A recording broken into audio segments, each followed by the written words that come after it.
교회 원로 목사이신 오카노 목사님, 고별 설교는 아니고 마지막 곡식 자리에서 목사님 부부가 인사하는 영상을 본 적이 있습니다. 사모님이 먼저 말씀을 하셨는데 자신의 부족으로 상처를 입은 분들이 있으면 용서해 달라고 이제 말을 하시고, 목사님 이어서 이제 말씀을 하셨는데 방금 아내가 한 말이 자기가 하고 싶은 말이었다고 하면서 그동안 여러분들로 인해서 너무 행복했고 천국에서 만나서 영원히 행복하게 살자 이렇게 했고, 여러분들 위해서 기도하겠다고 이렇게 말했습니다. 이것이 목사가 이제 교인들을 떠나면서 마지막으로 할 수 있는 말이 아닌가 생각됩니다. 그렇다면 예수님은 제자들 떠나면서 마지막으로 어떤 말씀을 하셨을까요? 우리는 13장부터 오늘 말씀인 16장까지 예수님이 제자들에게 최후의 만찬을 하시면서 마지막 말씀을 하는 것을 살펴보고 있습니다. 그런데 오늘 말씀은 이 마지막 말씀 중에서 마지막입니다. 오늘 말씀 이유는 이제 17장인데 예수님의 기도예요. 이제 할 말을 다 하시고 마무리하는 이제 기도가 이제 17장에 이제 나옵니다. 예수님은 제자들을 떠나면서 마지막으로 무슨 말씀을 하십니까?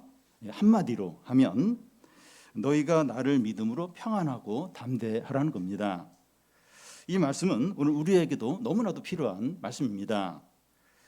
이 세상 어디에도 평화가 없고 우리의 삶은 항상 불안하고 두렵습니다. 그런데 예수님의 말씀을 믿으면 평안해지고 세상을 이기신 예수님을 믿으면 담대할 수 있습니다. 느낌이나 기분이 그렇다는 것이 아니라 실제로 평안하고 실제적으로 담대할 수 있습니다. 예수님은 한두 시간 후에 이제 체포가 되고 24시간 안에 십자가에 달려 죽으시게 됩니다. 이제 예수님은 제자들을 떠나게 돼요. 그런데 제자들은 예수님이 자기들 떠나는 것을 두려워합니다. 그러나 예수님은 자기가 떠나는 게 유익이라는 거예요. 내가 떠나야 성령이 오시게 되고 성령이 모든 진리를 깨닫게 하고 너희를 변화시키고 담대하게 하고 기쁨이 넘치게 하고 많은 열매를 맺게 하신다는 겁니다. 지금 우리가 사는 시대가 이런 시대예요. 예수님은 떠났지만 성령이 우리와 함께하는 시대입니다. 그런데 정확히 말하면 예수님이 우리를 떠나신 것이 아니라 성령으로 여전히 함께 하시는 거죠. 오늘 말씀은 예수님의 마지막 말씀 중에서 마지막인데 성령이 오시면 어떤 유익이 있는가 하는 것을 이렇게 체험하게 하고, 또 우리에게 가장 필요한 것이 이제 그러니까 믿음, 이제 살아있는 믿음을 이제 갖는 것이고, 하나님을 믿을 때 어떤 상황에서도 편안하고 세상을 이기는 그런 담대함이 있다고 말씀합니다. 먼저 이 성령이 오시면 경험하게 되는 유익한 것들이 뭐냐 하는 겁니다. 25절을 우리 같이 한번 읽겠습니다. 이것을 비유로 너희에게 일렀거니와 때가 이르면 다시는 비유로 너희에게 이르지 않고 아버지에 대한 것을 밝히 이르리라. 예수님은 그동안 비유로 많은 것을 가르쳤습니다. 양과 목자의 비유, 포도나무 비유, 씨 뿌리는 비유, 천국 비유 등 비유가 아니면 이 말씀을 가르치지 않을 정도로 비유를 많이 사용했습니다. 비유는 듣기는 쉬운데 무슨 의미인지 알기가 어렵습니다.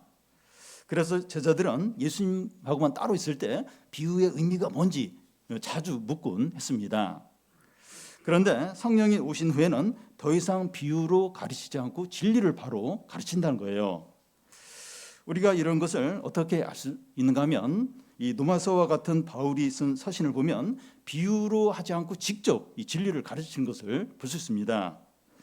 그래서 예수님의 설교와 바울의 설교를 비교해 보면 바울의 설교가 더 깊고 풍성하고 논리적인 것을 알 수가 있어요.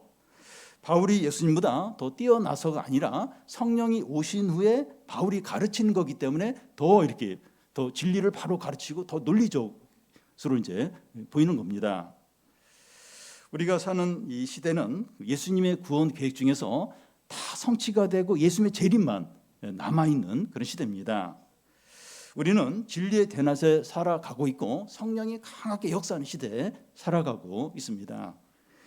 그런데 지금 같은 시대에 사람들이 예수님을 믿지 않는 것은 복음에 대해서 듣지 못해서라기보다는 스스로 믿지 않으려고 마음을 닫고 있기 때문입니다. 예배 시간은 이 진리의 말씀이 선포가 되는 시간이고 치료의 강선이 태양처럼 비춰지는 시간입니다.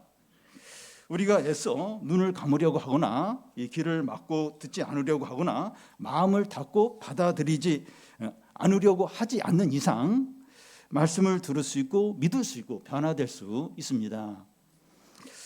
우리가 예배 시간에 마음을 조금만 더 열고 겸손하기만 하면 성령의 말씀이 우리를 얼마든지 변화시키고 새롭게 하고 얼마든지 회복을 시키십니다. 이 성령이 오심으로 또 하나의 유익은 기도의 놀라운 응답이 있다는 겁니다. 26절을 우리 같이 한번 읽겠습니다. 그날에 너희가 내 이름으로 구할 것이요 내가 너희를 위하여 아버지께 구하겠다 하는 말이 아니니. 이 그날에 하는 것은 이 성령이 임하는 날, 그 사도행전에 보면 오순절날 성령이 임하는 그 오순절날 이유를 이제 가리킵니다. 지금 우리가 사는 시대를 말합니다. 그날에는 너희가 내 이름으로 구할 것이요 하는데 성령이 오신 이후에는 우리가 예수님의 이름을 의지해서 하나님께 바로 나아갈 수 있다는 겁니다. 구약 시대에는 그 사람이 하나님을 만나려고 하면 하나님이 성전의 지성소에 이렇게 계셨는데 대제사장이 1년에 한 번 하나님께 나아갈 수 있었습니다. 대제사장이 지성소 안에 이제 하나님께 이렇게 만나러 갈 때는 발에 이제 밧줄을 묶고 들어갔습니다.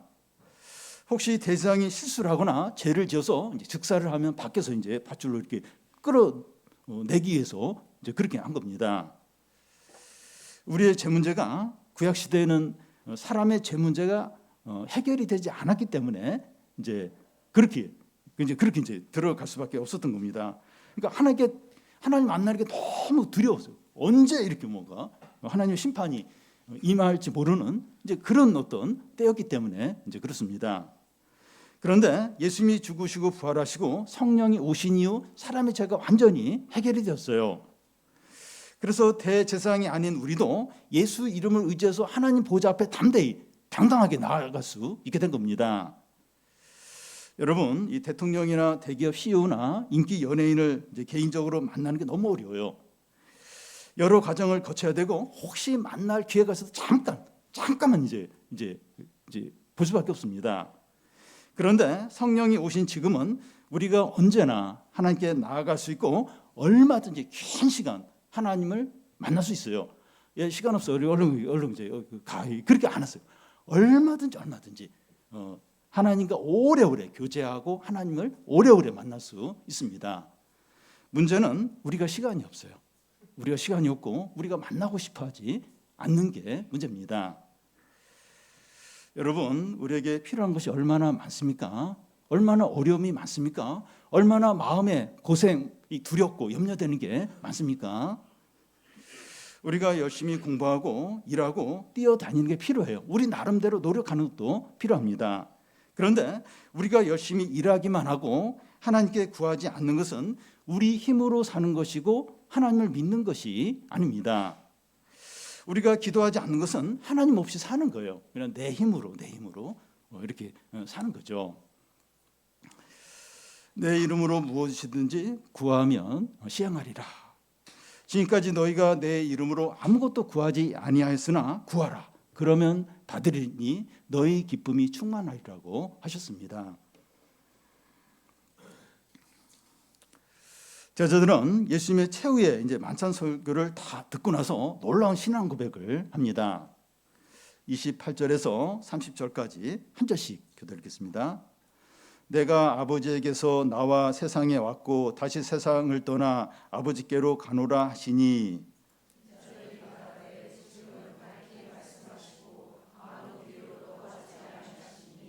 우리가 지금에야 주께서 모든 것을 아시고 또 사람의 물음을 기다리지 않는 줄을 아나이다. 이로써 하나님께로부터 나오심을 우리가 믿사옵나이다. 예. 제자들은 최후의 만찬 설교를 들으면서 예수님의 이전 설교와 다르다는 것을 느낍니다. 이전에는 비유를 많이 썼는데 지금 이곳에서는 진리를 직접 말씀하시는 겁니다. 특히 28절 말씀은 예수님의 생애를 한마디로 요약을 하고 있어요. 내가 아버지에게서 나와 세상에 왔고 다시 세상을 떠나 아버지에게로 간다는 겁니다. 예수님은 하나님 아버지가 보낸 하나님의 아들이고 세상에 아기로 태어남으로 성육신했고 십자가에 죽고 부활하심으로 세상을 떠나 하나님 아버지께로 돌아가는 겁니다. 예수님은 자원하셔서 이렇게 다 하신 거죠. 예수님은 지금 제자들이 알아들을 수 있는 수준으로 예수님이 하시는 일을 말씀하고 있습니다. 그러자 제자들은 예수님이 비유를 쓰지 않고 직접 말씀을 해주시니까 우리의 믿음이 더 좋아졌다고 하는 거예요. 우리가 이제야 하나님이 예수님이 하시는 일을 알게 됐다고 이제 하는 겁니다. 그러면서 제자들이 예수님에게서 새롭게 깨닫는 것을 말하는데 예수님은 모든 것을 알고 계신다는 겁니다. 어느 정도로 모든 것을 아시는가 하면 사람이 알고자 하는 것이 있어서 예수님께 질문을 하려고 하는데 그 질문도 하기 전에 그 뭘 물어보려고 하는지 뭘 궁금해하는지 그것까지 이제 아신다는 거예요. 제자들은 예수님이 이런 분이시구나 하는 걸 이제 알게 됐다는 겁니다. 그들은 예수님을 알게 되자 어떤 고백을 이제 합니까? 30절 중간에 보면 이로써 하나님께로부터 나오심을 우리가 믿는다는 거예요. 이제야 그 예수님이 하나님이 보내신 자라는 걸 이제야 이제 믿게 됐다고 이제 하는 겁니다. 제자들은 예수님이 어떤 분인지 알았기 때문에 이제 믿을 수 있다고 믿겠다고 이제 하는 겁니다. 여기 이제 중요한 이제 신학적인 주제가 나오는데 우리가 하나님을 알기 때문에 믿는 것이냐 아니면 하나님을 믿기 때문에 아는 것이냐 하는 겁니다. 제자들은 예수님을 알기 때문에 믿는다고 하는데 이것이 바로 믿음이냐 아니면 예수님을 믿기 때문에 예수님을 안다고 하는 게 바로 믿음이냐 하는 겁니다. 이 문제는 신학자들이 오랫동안 논쟁을 이제 했습니다. 어떤 신학자는 알기 때문에 믿는 거라고 하고 어떤 신학자는 믿기 때문에 안다고 말합니다. 이거 비슷한 거 아닙니까? 이 지금 말장난하는 거 아닙니까? 근데 이 차이가 엄청난 차이예요. 알기 때문에 믿느냐, 믿기 때문에 아느냐, 이게 그냥 비슷한 것 같은데 이게 비슷한 게 아니에요. 이게 엄청난 차이를 가져옵니다. 성경적인 대답은 믿기 때문에 아는 겁니다. 만약에 하나님을 알기 때문에 믿는다고 한다면 사람이 하나님을 다 이해할 수 있는 존재라는 의미가 돼요. 과학이나 논리로 하나님을 이해하는 것이 가능하다는 거예요. 이 철학적인 사고로 하나님을 얼마든지 이해하고 파악할 수 있다는 말이 됩니다. 만약에 사람이 하나님을 철학이나 과학이나 어떤 학문으로 이해하는 것이 가능하다면 더 이상 하나님이 아니에요. 더 이상 기독교는 없는 겁니다. 성경이 제일 앞장에 창세기 이제 1장 1절에 보면 태초에 하나님이 천지를 창조하시니라. 하나님 온 세상을 창조하셨다고 그렇게 성경은 시작이 되고 복음서를 펼쳐서 읽어보면 예수님 병자를 고치고 귀신을 쫓아내고 죽은 자를 살리는 기적들이 나오고 사도행전에 보면 사도를 통해서 행하시는 기적들을 보면서 사람들이 막 크게 이제 놀라는 것을 볼 수 있습니다. 성경 안에는 기적들과 초자연적인 일들이 가득한데 하나님과 하나님이 행하신 일들을 과학이나 학문이나 논리로 설명할 수 없습니다. 그런데 이제 그러니까 유럽 이제 교회들은 지난 수백 년 동안 기독교를 사람이 이해할 수 있는 종교로 만들려고 노력을 많이 했습니다. 성경에 보면 너무 비과학적이고 막 이렇게 어떤 이제 상식에 맞지 않는 어떤 이해가 불가능한 일이 많으니까 사람들이 기독교를 잘 안 믿는다는 거예요. 그래서 기독교를 좀 이렇게 사람들이 이해할 수 있는 그런 이제 종교로 만들기 위한 작업을 이제 많이 이제 했습니다. 그래서 성경 안에 있는 기적과 초현실적인 걸 다 이제 빼버리는 겁니다.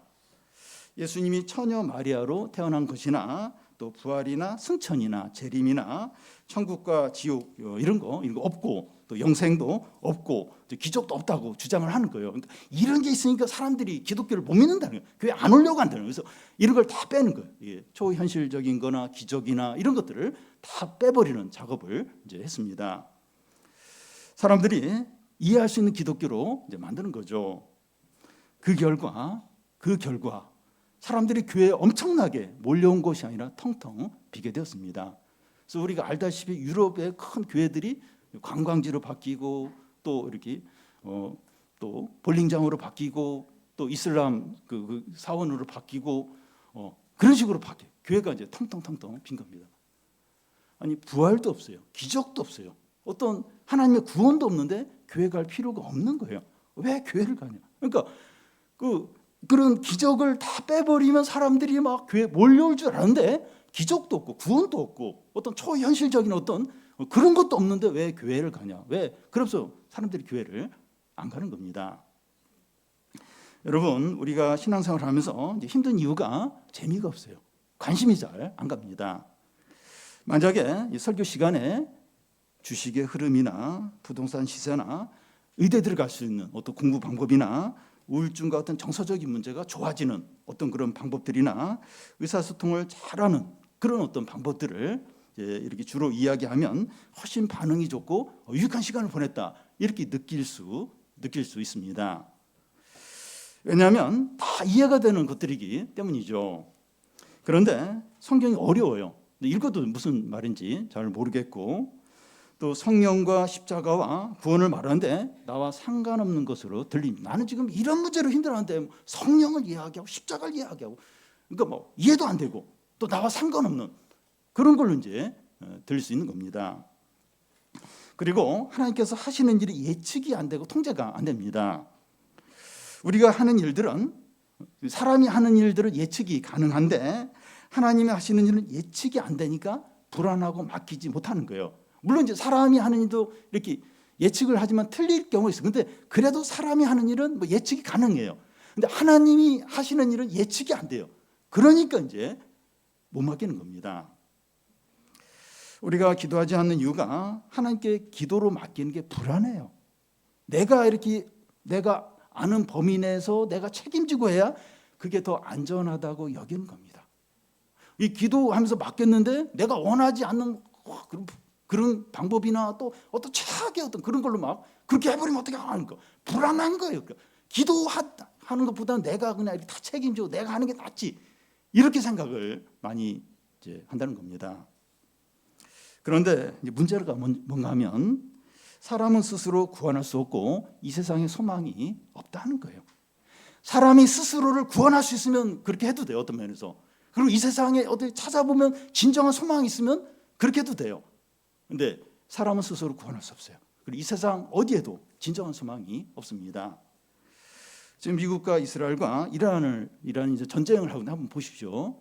해결책이 있습니까? 해결책이 있어요. 유엔이 있지 않냐? 국제사법재판소가 있지 않냐? 종이 호랑이에 불과해요. 아무도 안 들어요. 힘 있으면 그냥 힘으로 밀어붙이지. 뭐 유엔이 무슨 결정하고 말 안 듣습니다. 우리 사회에 헤어지자고 이제 보복으로 데이트 살인이 계속 일어나요. 부모가 자녀가 부모를 살해하는 전속 살인이 계속해서 일어나고 있고 요즘 자동차가 우회전 시 이제 일시정지 이거 단속하고 있는데 이미 전에 이제 이렇게 법으로 정했는데 안 지키는 거예요.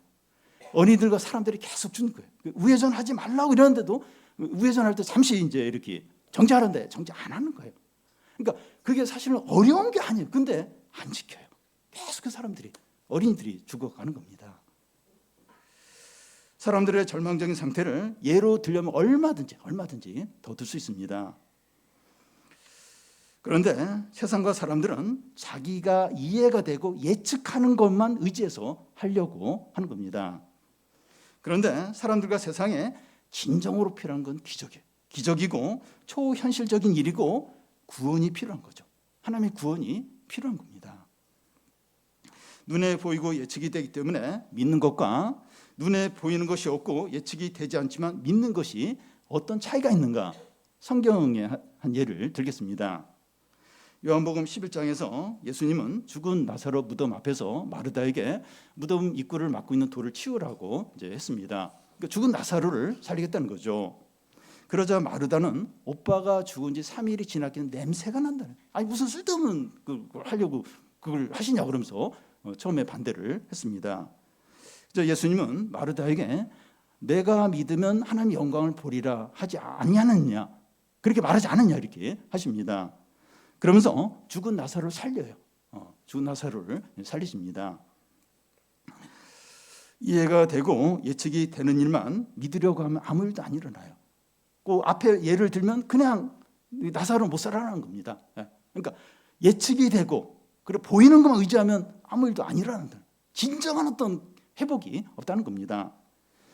근데 이해가 되지 않고 예측이 되지 않더라도 믿으면 하나님의 영광을 보는 거예요. 하나님의 구원을 보고 하나님의 능력을 보게 되는 겁니다. 여러분, 하나님과 하나님의 말씀을 믿으시기 바랍니다. 우리가 믿으면 보게 돼요. 알게 되고 놀라운 은혜와 영광과 기쁨을 누리게 됩니다. 예수님은 제자들이 믿는다고 이제 고백을 하자 어떻게 반응을 하십니까? 31절, 32절을 한 절씩 교독 읽겠습니다. 예수께서 대답하시되 이제는 너희가 믿느냐?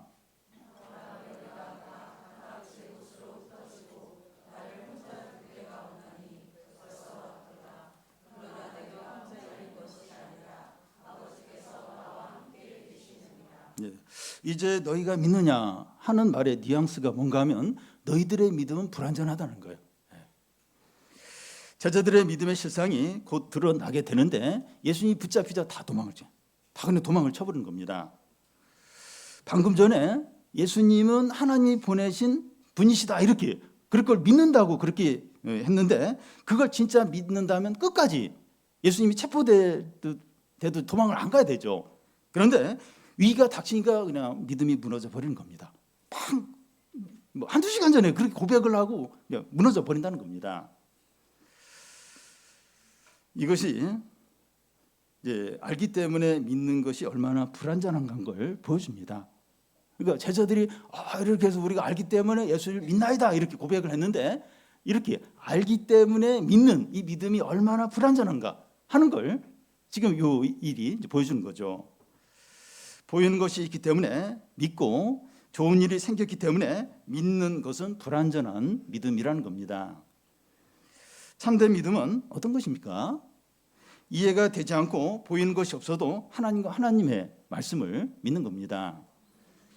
아브라함이 노년에 이제 아기를 낳을 수 없는 나이인데도 하나님께서 하늘의 수많은 별들을 보여주면서 너의 후손이 이와 같이 별처럼 많아지리라 그렇게 이렇게 말씀하십니다. 그러자 아브라함이 믿어요. 하나님 말씀 믿습니다. 나이가 지금 많이 들었는데도 믿어요. 이게 믿음이죠. 이게 참된 믿음입니다. 노마 백부장이 자기 부하가 병들어서 고쳐달라고 예수님께 찾아와. 예수님이 그 백부장의 집에 가서 그 부하를 이제 고쳐주려고 하시자 이 백부장이 오시지 말라고 말씀만 하시면 자기 부하가 낫겠다고 이야기를 합니다. 그러고 이제 돌아가 보니까 실제로 낫는 거예요. 이 말씀을 믿는 거, 말씀만 있어도 믿는 거, 이게 이제 참된 믿음이죠. 예수님은 제자들이 다 이제 자기를 홀로 두고 도망을 가겠지만 하나님 아버지는 자기와 함께 한다고 그걸 믿는다고 그렇게 말씀합니다. 예수님은 모든 것을 다 잃어버렸을 때 하나님만 의지했습니다. 이게 진정한 믿음이죠. 이게 진정한 믿음입니다. 만약에 예수님이 제자들을 의지했다면 예수님도 함께 무너졌을 거예요. 예수님도 인간적으로 그 제자들을 나 혼자 두면 안 돼. 제자들 의지했다면 제자들이 도망갈 때 예수님도 함께 무너졌을 겁니다.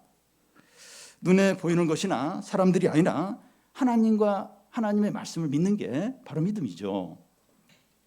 어떤 면에서 모든 것을 다 잃어버리는 것 같은 큰 이제 어려움이 닥칠 때 그 믿음이 어떤 믿음인가 하는 것이 드러나게 됩니다. 제자들은 이해가 되고 보이는 것에 믿음을 두었기 때문에 위기가 닥치자 믿음이 무너졌지만 예수님은 보이지 않는 하나님께 믿음을 두었기 때문에 똑같은 상황에서도 경고히 있었던 겁니다. 제자들은 믿나이다 이렇게 했는데 보이는 거기에 이제 믿음을 그러니까 막 보이는 게 없어지고 상황이 악화되니까 믿음이 무너져 버렸어요. 근데 예수님은 그 똑같은 상황에 있으면서도 안 무너진 거예요. 왜냐하면 하나님을 믿었기 때문에, 하나님이 함께 하시 그걸 믿었기 때문에 그렇습니다. 우리의 믿음은 어떻습니까? 우리의 믿음은 무엇에 기초를 두고 있습니까? 보이지 않는 하나님과 하나님의 말씀에 두시기 바랍니다. 마지막으로 예수님이 떠나면서 우리에게 주시려고 하는 것이 무엇이냐 하는 겁니다. 33절을 같이 한번 읽겠습니다. 이것을 너희에게 이르는 것은 너희로 내 안에서 평안을 누리게 하려 함이라. 세상에서는 너희가 환난을 당하나 담대하라. 내가 세상을 이겨노라. 이것을 너희에게 이르는 것은 너희로 내 안에서 평안을 누리게 이제 함이라. 이제 한데 여기서 그 이것을 하는 것은 최후의 만찬에서 주님이 하셨던 모든 말씀을 가르칠 수도 있고 아니면 방금 앞에 한 그 말씀을 가르칠 수도 있는데 저는 바로 앞에 31절, 32절 말씀을 이제 가르치는 게 더 좋다고 생각합니다. 이제 너희가 믿느냐? 내가 체포될 때 너희가 다 도망치게 된다는 거예요. 너의 믿음은 참된 믿음이 아니라는 겁니다. 이 말씀을 하시는 이유는 제자들을 기를 죽이고 낙심시키기 위해서 이런 말씀을 하시는 게 아닙니다. 까불고 있어요. 이러면서 막 이렇게 낙심시키기 위해서 이렇게 부끄러움을 당하도록 이렇게 그러기 위해서가 아닙니다. 참된 믿음이 뭔지, 너희들이 지금 믿는 믿음이 참된 믿음이 아니라는 거예요. 참된 믿음이 뭔지 그걸 가르쳐주기 위해서 그들의 이 불완전한 믿음을 드러내신 거죠. 참된 믿음은 눈에 보이는 것이나 사람을 의지하는 것이 아니라 하나님을 의지하는 것이라는 걸 가르치기 위해서 아무것이 없어도 최악의 상황이라도 하나님을 의지하는 그게 바른 믿음이다 하는 걸 가르치기 위해서죠. 바른 믿음을 갖는 것이 왜 중요한가 하면 평안을 누리는 것과 바로 연결되어 있기 때문입니다. 예수님이 제자를 떠나면서 주시려고 하는 게 평안이에요. 많은 재산이나 많은 땅이 아니라 평안을 이제 주십니다.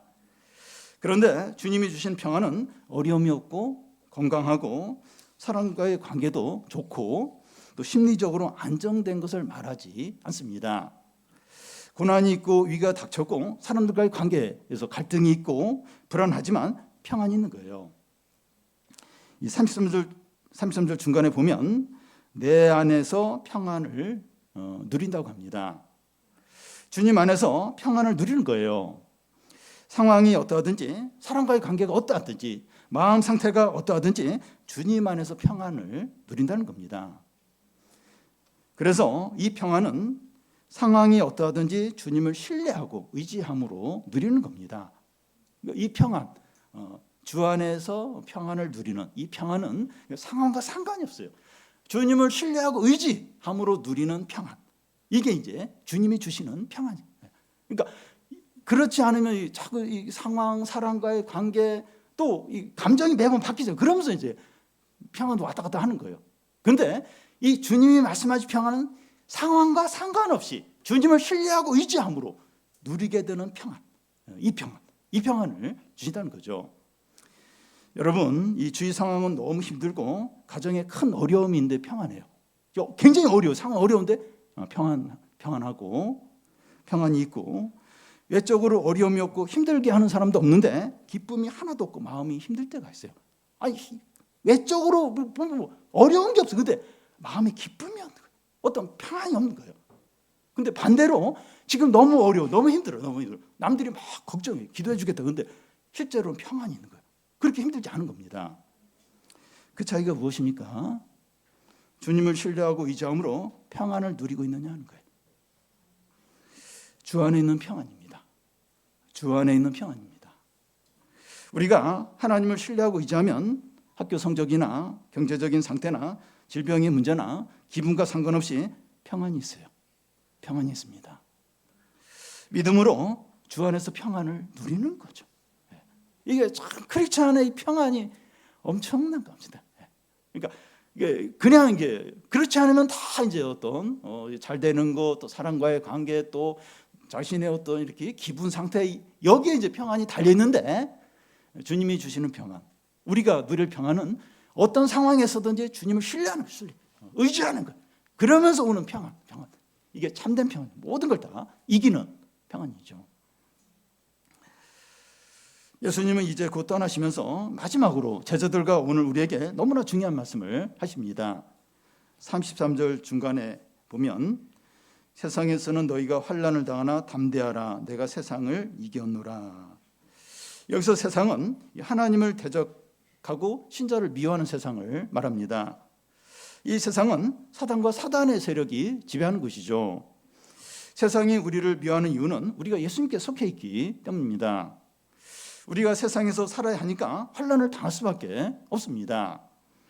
우리는 세상 사람들과 공통적으로 겪는 경제적인 어려움이나 질병의 문제나 취업의 문제 외에도 신앙 때문에 겪는 손해와 불이익이 있습니다.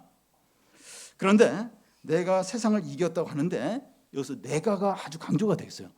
내가 세상을 이겼다 하는데 내가가 굉장히 강조가 되고 있습니다. 내가와 세상이 대결 구도에 있는 거예요. 내가와 세상이 딱 대결구. 내가와 세상이, 예수님과 세상이 누가 대결하면 누가 이깁니까? 예수님은 온 세상 만물의 창조자이시고 주관자이시고 심판자이시고 구원자이십니다. 그런데 그런 하나님이 우리의 죄를 위해서 십자가에 죽으시고 부활하셔서 하나님 보좌 우편에 앉으셔서 온 만물의 주가 되십니다.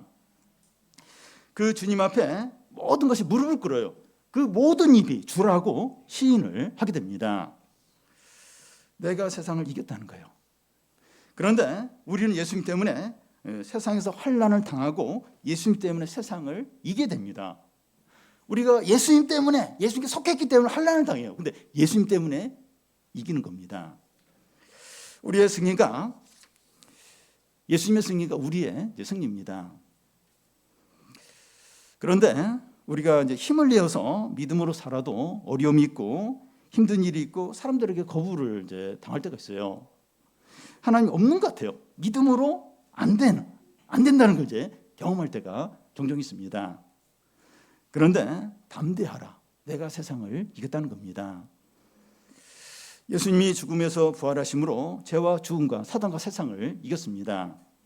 그 증거가 성령이 우리와 함께 하시는 거예요. 그리고 예수 이름으로 기도하면 응답이 있는 겁니다.